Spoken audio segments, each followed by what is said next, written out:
من الشیطان الرجیم بسم اللہ الرحمن الرحیم وما كان الناس إلا أمة واحدة فاختلفوا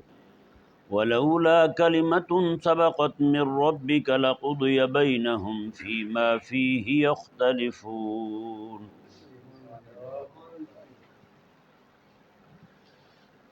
اس آیہ مبارکہ میں اللہ تبارک و تعالی نے حضرت سیدنا آدم علیہ نبینا و علیہ الصلاۃ والسلام کی خلافت کا ایک زبردست ثمرہ بیان فرمایا، کیونکہ حضرت سیدنا آدم علیہ نبینا و علیہ الصلاۃ والسلام خلیفہ تھے اللہ تبارک و تعالی کی طرف سے، تو آپ کے خلیفہ ہونے کی برکت یہ ظاہر ہوئی کہ ساری امت جو ہے وہ ایک ہی عقیدے پر تھی، ساری امت ایک ہی عقیدے پر تھی۔ حضرت سیدنا نوح علیہ نبینا و علیہ الصلوۃ والسلام کے آنے کے قریب تک اتنا زمانہ حضرت آدم علیہ نبینا و علیہ الصلوۃ والسلام کی خلافت کی برکت یہ ظاہر ہوئی کہ لوگوں کا عقیدہ ہی ایک رہا، عقیدے میں کوئی اختلاف نہیں ہوا، سارے کے سارے ایک ہی عقیدے پر تھے، اور وہ تھا عقیدہ توحید۔ سارے، کہیں پہ کوئی گڑبڑ نہیں ہے، کہیں پہ کوئی دوسری رائے نہیں ہے، کہیں پہ کوئی مناظرہ بازی نہیں ہے، کہیں پہ کوئی مسئلہ ہی نہیں ہے، سارے ایک ہی عقیدے پر ہیں۔ نوح علیہ السلام کے آنے کے قریب بتوں کی پوجا شروع ہوئی، شرک شروع ہوا۔ پھر سب سے پہلے پیغمبر حضرت سیدنا نوح علیہ نبینا و علیہ السلام ہیں، جنہوں نے شرک کے خلاف تبلیغ شروع فرمائی۔ خلیفے کی برکت یہی ہوتی ہے۔ خلیفہ کیا کرتا ہے؟ خلیفہ یہ کرتا ہے، جب دیکھتا ہے نا کسی کو کہ کوئی بندہ عقائد اسلامی کے خلاف باتیں کر رہا ہے، وہ اپنے دربار میں بلائے گا اسے بھی، اور امت کے علماء کو بھی بلائے گا، بلا کر کے وہیں پہ ان کا مناظرہ کروا دے گا۔ ہاں بھی بیٹھ کے ادھر تم جو کہہ رہے ہو اس کو دلائل سے ثابت کرو۔ وہ دلائل سے ثابت نہیں کر پائے گا، ظاہری بات ہے، باطل کہاں پہ ثابت ہوتا ہے؟ جب اس کے سامنے جو ہے اس کے عقائد باطلہ جو ہیں وہ واضح نہ ہوں، وہ اپنے عقائد باطلہ کو ثابت نہ کر سکے کہیں سے بھی، تو پھر خلیفہ اسی وقت حکم شرع نافذ کرتے ہوئے اس کو ٹھکانے لگا دیتا ہے، یوں فتنہ سارا ختم ہو جاتا ہے۔ جیسے حضرت سیدنا مولا علی رضی اللہ تعالیٰ عنہ نے کیا تھا۔ نیروان کی جنگ کے موقع پر حضرت مولا علی رضی اللہ تعالیٰ عنہ نے مناظر اسلام بنا کے بھیجا حضرت سیدنا عبداللہ بن عباس کو۔ حضرت عبداللہ بن عباس رضی اللہ تعالیٰ عنہما کا جو مناظرہ ہے نا آپ کا ان کے ساتھ، خارجیوں کے ساتھ، وہ انتہائی لاجواب ہے، اور ایسا زبردست مناظرہ ہے، سبحان اللہ۔ آپ نے ان کی گرفتی قرآن سے کی ہے، قرآن پہ پکڑا ہے ان کو، اور رسول اللہ علیہ السلام کے فرمان پہ پکڑا ہے ان کو، ایسے زبردست اور شاندار طریقے کے ساتھ ان کے پورے عقائد جو انہوں نے گھڑے ہوئے تھے، جس عقیدے کی بنا پر وہ مسلمانوں کا قتل کر رہے تھے، جس عقیدے کی بنا پر نعوذ باللہ من ذالک مولا علی رضی اللہ عنہ کو مسلمان نہیں مان رہے تھے، جس عقیدے کی بنا پر حضرت امیر معاویہ رضی اللہ عنہ کو مسلمان نہیں مان رہے تھے، وہ سارے کا سارا عقیدہ جو ہے حضرت مولا علی رضی اللہ تعالی عنہ نے حضرت عبداللہ بن عباس کو مناظر اسلام بنا کے بھیجا۔ انہوں نے ایک ہی نشست کے اندر ان کے سارے عقائد کی تار پول ایک الگ کر کے رکھ دی، ساری تار کر دیا ان کے عقائد کو۔ اس کے بعد پھر خلیفہ نے اپنا فیصلہ نافذ فرمایا، آپ نے فرمایا مسلمانوں کو میں کہ سارے ان پر چڑھائی کر دو، سارے چڑھائی کر دو، نہیں بچا پھر ان کا کچھ بھی۔ اندازہ لگائیں، یہ خلیفہ کی برکت یہ ہوتی۔ خلیفہ پہلے تو اختلاف اٹھنے نہیں دیتا، اگر اختلاف اٹھ جائے تو پھر سمیٹتا یوں ہے جیسے مولا علی رضی اللہ تعالیٰ عنہ نے سمیٹا ہے جی۔ آج تو جو مناظر اسلام یہ ہوتا ہے جس کا مناظرہ اسلام پر ہو، جس کا مناظرہ ایسے عقائد پر ہو جو اسلام کے قطعی عقائد ہیں، جس طرح آج ہمارے ہاں مناظر پھرتے نا گلی محلے میں، یوٹیوب والے، فیس بک والے مناظر ہیں سارے، ان سے ذرا معافی کے ساتھ، ان کا کام نہیں ہے مناظرہ کرنا۔ مناظر وہی ہوتا ہے جو اسلام کا دفاع کرنے والا ہو، جن کو اسلام کا درد ہی نہ ہو، ہیں، جن کے سامنے جناب قبر کی گاگڑ کی بات کر لیں، قبر کی اگر بتی کی بات کر لیں، ہاں جی، قبر کی موم بتی کی بات کر لیں تو اس پہ تو اچھل کود کریں، ہیں جی، اسلام کے شعائر مٹتے جا رہے ہوں، ان کا درد ہی نہ ہو، ان کی تکلیف ہی نہ ہو، انہیں کہا جائے یار گائے کی قربانی آپ کے ہاں منع ہو رہی ہے، اس پہ آپ بولتے نہیں، کہتا ہے وہ تو ہندو ہیں، وہ تو بہت ماریں گے، ہندو تو بہت مارتے ہیں بھائی، ادھر اسلام کا شعار ہے نا گائے کی قربانی کر۔ فتاوی رضویہ میں دیکھیں امام اہل سنت نے کیا فرمایا ہے، میں جہاں پہ منع کرتے ہیں ہندو گائے کی قربانی کرنے سے وہاں کرو، یہ نہیں کہ وہاں پیچھے ہٹ جاؤ، ٹھیک ہے جی مودی سرکار جو آپ فرمائیں وہی قبول ہے ہمیں، نہ ایسا نہیں ہے۔ تو ایسے مناظرین اسلام جو بنے پھرتے نا دھکے کے ساتھ، یہ ان کے مناظرے جو ہے نا وہ چھوٹی چھوٹی باتوں پہ ہیں،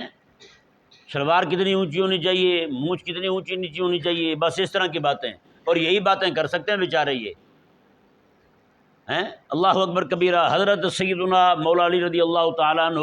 اور یہ حضرت سیدنا آدم علیہ نبینا و علیہ السلام کی خلافت کی برکت دیکھیں، آج بھی خلیفہ اسلام یہاں پہ اللہ تعالیٰ ہمیں عطا فرما دے تو یہ جتنے سارے یوٹیوب پہ بیٹھے ہوئے ہیں اپنے اپنے جناب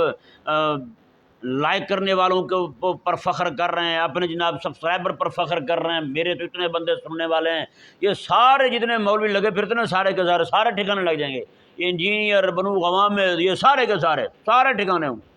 سارے دائیں بائیں ہوں گے، ایک بھی دکھائی نہیں دے گا، سارے یوٹیوب کی کمائی لے کے وہ غائب ہو جائیں گے، پہاڑوں میں جنگلوں میں چلے جائیں گے، ان کو کوئی سننے والا نہیں ہوگا۔ یعنی جس دور میں یہود و نصارہ بڑے بڑے ادارے قائم کر کے اسلام پہ حملے کر رہے ہوں، مستشرقین الگ سے حملے کر رہے ہوں، لبرل الگ سے حملے کر رہے ہوں، سیکولر الگ سے حملے کر رہے ہوں، فیمنسٹ الگ سے کھڑے ہوئے ہوں، مسلمانوں میں سے غدار الگ سے کھڑے ہوئے ہوں، منافق الگ سے کھڑے ہوئے ہوں، اور ایسے حالات کے اندر مولوی چھوٹی چھوٹی باتیں لے کے الجھ رہے ہوں، تو سچی بات ہے ان کے خلاف بھی خلیفے کی خلافت کا ثمرہ آنا چاہیے، پھر خلیفہ پھر ان کو بھی پکڑے گا انشاءاللہ عز و جل۔ ہاں جی، خلیفہ جو ہے نا وہ صرف روٹی کا بندوبست نہیں کرتا، خلیفے کے ذمے سب سے پہلے دین کا دفاع ہوتا ہے، خلیفے کے ذمے کیا ہوتا ہے؟ سب سے پہلے دین کا دفاع۔ حضرت سیدنا ابو بکر صدیق رضی اللہ تعالیٰ عنہ کو دیکھیں، جب پتہ چلا نا بھی بنو وہ جو ہے کیا نام اس کا ذلیل کا مسلمہ کذاب دجال زندیق، اس کا معاملہ زور پکڑ گیا ہے، حضرت ابوبکر صدیق گھر میں ہیں، مدینے کے بچے اور خواتین آ گئیں آپ کے دروازے پر، کہنے لگیں خلیفہ اسلام ہے آپ کیا کر رہے ہیں، آپ کو پتہ نہیں ہے کتنا معاملہ اس کا بگڑ گیا ہے، کتنا فساد کھڑا کر لیا اس نے۔ اللہ اکبر۔ حضرت ابوبکر صدیق رضی اللہ تعالیٰ عنہ یہ سنتے باہر آئے، اور اتنے جلال میں ہیں جی، ایک تو آپ نے لشکر اسامہ بہت بڑا لشکر تھا جو میرے آقا علیہ السلام نے روانہ کیا تھا، ابھی خاص ایک مقام تک پہنچے تھے، قریب ہی تھے، ان کو اطلاع ملی حضور کا وصال ہو گیا، صحابہ کرام نے کہا کہ یہ لشکر اب نہ بھیجیں، اللہ اکبر، کہ کیونکہ اب مسلمانوں پر ہر طرف سے حملے ہو رہے ہیں، ہر طرف سے آفتیں آ گئی ہیں، زکوٰۃ کے منکرین الگ گئے، مرتدین الگ گئے، اور جناب منافقین الگ جناب اپنی بدماشیاں کر رہے ہیں، اور باقی جو ہے نا وہ ختم نبوت کے منکر الگ سے کھڑے ہو گئے ہیں۔ تو یہ صحابہ کرام علیہم رضوان انہوں نے جب ایسی باتیں کی، حضرت ابوبکر صدیق رضی اللہ تعالیٰ عنہ نے فرمایا کہ پھر انہوں نے کہا مدینے میں کوئی نہیں ہوگا تو مدینے کا خیال کون کرے گا، آپ تو اکیلے یہاں رہیں گے تو پھر کیا کرے گا، کیا بنے گا اس کا۔ حضرت ابوبکر صدیق رضی اللہ تعالیٰ عنہ نے فرمایا، آپ نے فرمایا کہ میں جو لشکر حضور نے روانہ فرمایا تھا وہ ضرور روانہ کروں گا، چاہے مجھے یقین ہو جائے کہ جنگل کے درندے آئیں گے اور میری ران کو پکڑ کے گھسیٹ کے مجھے ساتھ لے جائیں گے، پھر بھی آقا علیہ السلام کا بھیجا وہ لشکر ضرور جائے گا۔ بتائیں، خلیفہ ایسے فیصلے کرتا ہے۔ پھر کیا ہوا جی، جب مسلمہ دجال کے خلاف حضرت سیدنا ابوبکر صدیق رضی اللہ تعالیٰ عنہ نے 9 سے 11 لشکر روانہ فرمائے، سب سے بڑا لشکر حضرت ابوبکر صدیق رضی اللہ عنہ نے 24,000 بندے دے کر حضرت سیدنا خالد بن ولید رضی اللہ تعالیٰ عنہ کو روانہ فرمایا۔ آخری لشکر حضرت خالد بن ولید کا گیا ہے، سارے جھنڈے حضرت ابوبکر صدیق نے اپنے ہاتھ سے باندھے تھے، مجاہدین کے جتنے بھی روانہ فرمائے آپ نے، دستے بھیجے، سرایا لشکر جتنے بھی آپ نے روانہ فرمائے سب کے ساتھ۔ اور جب یہ لشکر بھیجنے لگے تو لوگوں نے کہا کہ حضرت آپ جو ہیں اتنے بڑے لشکر، اتنے پہلے لشکر بھیج چکے ہیں، اب یہ اتنا بڑا لشکر پھر بھیج رہے ہیں، اللہ اکبر کبیرہ۔ حضرت ابوبکر صدیق کے الفاظ دیکھیں، آپ نے فرمایا، اللہ اکبر، آپ نے فرمایا کہ اس کائنات کے اندر آسمان کے نیچے یا حضور کے ختم نبوت کا منکر رہ سکتا ہے یا پھر ابوبکر رہ سکتا ہے، بس ایک ہی رہ سکتا ہے۔ بتائیں، کہیں پہ روٹی کی فکر ہے؟ مدینے میں کوئی مرد نہیں بچا، سب کو روانہ کر دیا۔ پہلے خود ابو بکر صدیق حضور کے وصال کے بعد قانون بنا رہے ہیں، عہد والے نہیں جائیں گے، بدر والے نہیں جائیں گے، کہیں بھی نہیں جائیں گے۔ اب جو ہے نا ایک ایک کا دروازہ کھٹکا رہے ہیں، کہیں پہ آپ کے گھر میں کوئی بندہ تو نہیں ہے تو اسے بھیجو ساتھ، عہد والا ہے تو وہ بھی جائے، بدر والا ہے تو وہ بھی جائے، جوان ہے بوڑھا ہے جس عمر کا مرضی ہے سارے جائیں۔ حضور کے ختم نبوت کی بات آ گئی ہے، یہ دین کے اساس کی بات آ گئی ہے، اب کسی نے نہیں رکنا یہاں پہ۔ اللہ اکبر کبیرہ، بتائیں نا یار ذرا پھر کیسے حالات بن گئے تھے۔ ایسے حالات میں خلیفہ تو پھر ایسے جناب وہ اقدامات کرتا ہے دین حق کے دفاع کے لیے، پھر وہ تو نہیں رکتا پھر۔ اللہ اکبر۔ تو یہی وجہ بھی خلیفہ پہلے اختلاف اٹھنے نہیں دیتا، اٹھ جائے تو پھر سمیٹتا ایسے ہے ہیں۔ حضرت ابو بکر صدیق رضی اللہ تعالیٰ عنہ کے زمانے میں 1200 حضور کے صحابہ شہید ہوتے ہیں صرف ایک جنگ میں، یمامہ کی جنگ میں۔ یمامہ کی جنگ میں 1200 صحابہ شہید ہوتے ہیں، اور 1200 میں صرف 300 وہ صحابہ تھے جو غیر حافظ تھے، باقی 700 وہ صحابہ تھے جو قرآن کے عالم اور حافظ تھے۔ بتائیں، یہ آج قرآن جو ہمارے سامنے رکھا ہوا نا کتابی شکل میں، یہ بھی اسی ختم نبوت کی جنگ کی برکت ہے۔ اس جنگ کو جب دیکھا 700 قرآن کے حافظ شہید ہو گئے تو صحابہ جمع ہوئے، ان کو جناب یہ ڈر لاحق ہوا کہیں یہ نہ ہو کہ اسی طرح قرآن کے حافظ شہید ہوتے رہیں تو بعد میں ہمارے پاس بچے گا کیا؟ بتائیں۔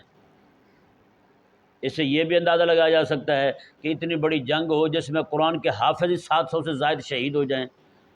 اس وقت کے حافظ کیسے تھے، اس وقت کے عالم کیسے تھے، اور آج کے مولوی کیسے ہیں؟ آج کے مولوی چھوٹی چھوٹی باتوں پہ لڑ رہے ہیں۔ حضور کے شاگردوں میں 700 علماء، 700 قرآن کے حافظ وہ ہیں جو حضور کے ختم نبوت پہ جان دے رہے ہیں۔ ایسے ثابت ہوا خلیفہ اوپر بیٹھا ہو نا تو پھر نیچے جو ہے نا وہ ایسے کام نہیں کرتے جیسے آج کر رہے ہیں، ٹچے کام کر رہے ہیں مولوی بیچارے، پیر جو ہے نا وہ ایسے کاموں میں لگے ہوئے ہیں۔ یہ میں جاہل پیروں کی بات کرتا ہوں، یہ میں ان مولویوں کی بات کرتا ہوں جو مولوی سو ہیں، علماء سو ہیں، جو حکمرانوں کی کاسا لیسی کرنی، انتظامیہ کی کاسا لیسی کرنی، اور انتظامیہ ناراض نہ ہو جائے، دین حق نہیں بیان کرنا، کہیں یہ نہ ہو کہ ان کا منہ خراب ہو جائے، دین حق بیان نہیں کرنا، ایسے لوگوں کی بات کرتا ہوں۔ جو علماء اللہ تعالیٰ کے فضل سے اور جو شیوخ دین حق کی بات کرنے والے ہیں، ہم تو ان کے غلام ہیں، ان کے خلاف کبھی بات نہیں کرتے۔ ہم جو دین حق کی راہ میں، جو غلبہ دین کی راہ میں رکاوٹ ہیں، جو روڑے اٹکاتے ہیں، ہم تو ان کی بات کرتے ہیں۔ تو اللہ تبارک و تعالیٰ نے ارشاد فرمایا، جی دیکھیں، وما کان الناس الا امۃ واحدہ، میں لوگ تو سارے ایک ہی امت تھے، ہاں ایک ہی، فاختلفوا، اختلاف تو بعد میں کیا انہوں نے، بعد میں اختلاف کیا انہوں نے۔ اللہ تعالیٰ نے فرمایا جب انہوں نے اختلاف کیا پھر کیا ہوا؟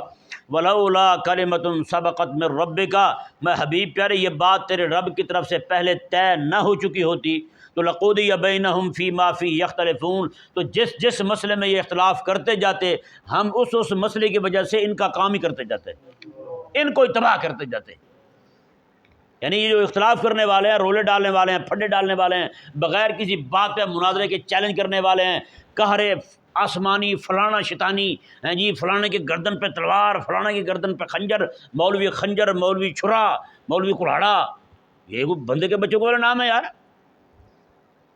فلانا خنجر ہے، فلانا چھرا ہے، فلانا تلوار ہے۔ اوے تم دین دشمنوں کے خلاف کیوں نہیں بنتے ہو؟ اپنوں کے بارے میں، اپنوں کے لیے بنے ہوئے سارے تم چھرے خنجر سارے ہیں، کسی بندے کے بچوں والا نام نہیں، لوہاروں والے نام رکھے ہوئے سب نے۔ نام رکھا تھا میرے آقا علیہ السلام نے مولا علی رضی اللہ تعالیٰ عنہ کا شیر خدا، ہیں جی، حضرت خالد بن ولید کا نام رکھا، اللہ تعالیٰ نے اتارا ہے نام، میرے آقا علیہ السلام نے نام رکھا، اللہ نے بھیجا ہے سیف اللہ، اللہ کی تلوار، ہیں جی۔ پھر بتائیں کیسے چلی ہے اللہ کی تلوار؟ پھر یہ لوگ خنجر، فلانے ڈھمکانے، چھرے، کلاڑے نام کا ایک مولوی ہے ہمارے علاقے میں، رمضان کلاڑا کہتے تھے اس کو، ایک دیوبندیوں کا رمضان کلاڑا تھا، ایک بریلویوں نے اپنا کلاڑا بنا لیا، وہ تو الگ بات ہے نا، وہ تو گیا، منع ہو گیا سارا۔ بہرحال یہ خنجر، ٹوکے شوکے، یہ ساری باتیں بتائیں، پتہ چلتا ہی نہیں ہے کہ یار یہ ممبر رسول ہے، یہاں پہ دعوت دی جا رہی ہے، جہاں پہ اب چھرے اور ٹوکے اٹھا کے، پستول اٹھا کے بات کریں گے۔ یہیں پہ میں نے آپ کو بتایا تھا، وہ پہلے امتحان دینے گیا ہوا تھا میں، وہاں پہ باہر ایک خبیث نے بکواس کر دی آقا علیہ السلام کے صحابہ کے بارے میں، تو میں نے پورا قصہ آپ کو سنایا ہوا ہے۔ وہاں پہ دیوبندی مولوی بیٹھے ہوئے تھے، میں نے ان کو پکڑا، میں نے کہا یار آپ تو سپاہی صحابہ کے ہو، اس نے صحابہ کے خلاف بات کی، اکیلا میں ہی لڑتا رہا ہوں، تم تو آگے بولے نہیں۔ ایک بندہ کہنے لگا مجھے مولوی، میں نے حضرت کلاشن کوف اٹھا کے بحث کی ہوئی ہے، کلاشن کوف اٹھا کے بحث کی ہوئی ہے۔ میں نے کہا اس کا مطلب ہے کہ آپ کو پہلے کلاشن کوف دیں، جب آپ کلاشن کوف ہی اٹھا لیں گے کوئی بحث کرے گا آپ سے؟ بلا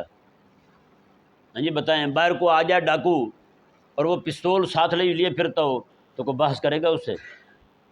وہ جو بھی کہے گا وہ اس نے تو نکال کے دے دینا ہے۔ اس نے کہا یہ لیں پکڑیں جی ہو جائیں۔ ایک وقت تھا ان کی بڑی دہشت تھی جی یہ بدماشوں کی، پولیس والے جو ہیں یہ بھی بیچارے کمزور دل کے ہوتے ہیں، یہ بھی غریبوں کو مارتے پیٹتے ہیں، امیروں کو نہیں پکڑتے۔ ہمارے ہاں پل ہے دریا کا تو اس کے اوپر سے گزرنے لگے ایسے بدماش، انہوں نے درمیان میں گنیں رکھی ہوئی تھی پستول، تو وہ کپڑا لپیٹا ہوا تھا اس طرح اس نے پولیس والا، انہوں نے روکا، رکو رکو بھائی تلاشی دو کیا ہے تمہارے پاس؟ اس نے کہا یار بچے کو بہت تیز بخار ہے 102 3 پہ، تو آپ جانے دیں۔ اس نے کہا دکھائیں کہاں ہے بچہ؟ اس نے اس کا ہاتھ پکڑ کے نا چادر کے اندر گھسیڑ کے پستول کو لگا، بہت بخار ہے، جلدی جاؤ جلدی جاؤ، نکال دیا ہیں جی۔ تو بھائی جہاں پہ تیز بخار ہو وہاں تو کوئی بحث ہی نہیں کرتا بھائی، فوراً کہتے ہیں ٹھیک ہے نکلیں یہاں سے۔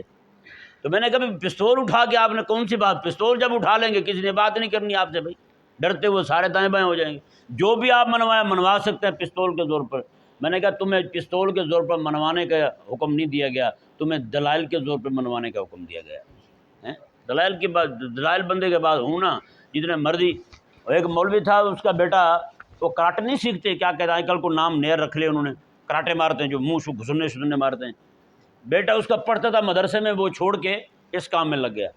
میں نے اس سے کہا، میں نے کہا یار بیٹا آپ کا مدرسے میں پڑھتا تھا جامع میں، وہ چھوڑ کے ادھر آ گیا ہے۔ اس نے کہا جی جتنے بدعقید اور بد مذہب لوگ ہیں نا ان کو میں نے یہ اندازہ لگایا کہ سمجھانے کا طریقہ صرف یہی ہے، کتابوں سے نہیں سمجھتے، یہ کتابوں سے نہیں سمجھتے، یہ گھسنے مکے سے سمجھیں گے، اس لیے میں بیٹے کو سکھا رہا ہوں۔ میں نے کہا وہ کوئی کھڑا ہو کے دین کی بات کرے اعتراض کرے، تیرا بیٹا گھسنا ٹھوک دے، مسئلہ حل ہو گیا ہیں۔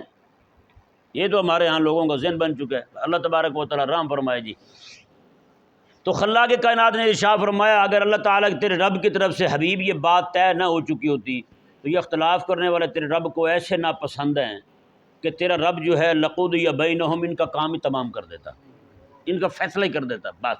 فی ما فی یختلفون، اس معاملے میں جس مسئلے میں یہ اختلاف کر رہے تھے، تیرے رب نہ چھوڑتا ان کو۔ بتائیں یار آج جو مولوی ذاتی نات کی خاطر دین کو تختہ مشق بنا لیتے ہیں کیا بنے گا ان کا پھر؟ اللہ اکبر کبیرہ۔ اللہ تبارک و تعالی سمجھنے کی توفیق عطا فرمائے۔